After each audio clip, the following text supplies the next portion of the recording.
In today's video, I'm going to teach you how to search inside databases in Notion. Whether you're brand new to the app or sharpening your workflow, this quick guide will show you how to find what you need, fast, right from within a database. First, open the database you want to search.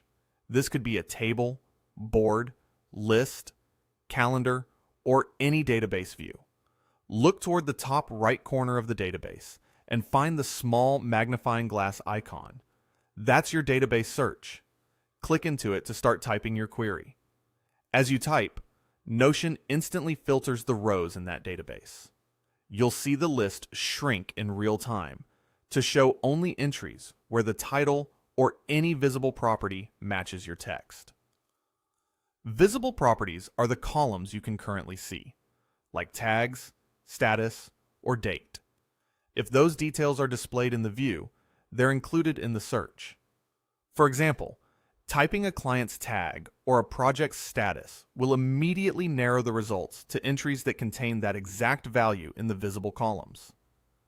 A few quick tips to get better matches. Use specific keywords you expect to appear in the title or in the properties you can see. If you know the exact tag name or status label, type it as written so the filter can lock onto it. Keep an eye on spelling. Small typos can hide the item you're after. If you end up with too many matches, add another word to refine the results. If you see nothing, clear the search box and try a simpler term. It's important to understand a key limitation. This database-level search does not scan the body content inside each page.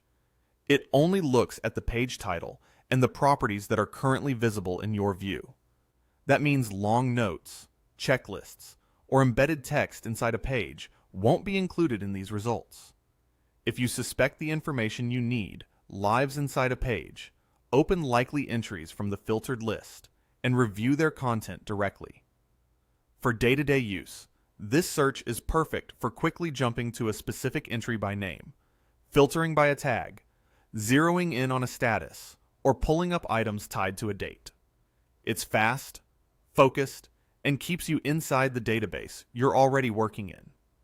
If you found any value in today's video, hitting that like button is a small gesture that makes a huge difference in helping others find our content. We're always looking to grow, so please drop a note in the comments, whether it's a specific part you enjoyed or a suggestion on how we can level up our production. We read every single one, and your feedback directly shapes what we build next. Thanks for watching, and I'll see you in the next one.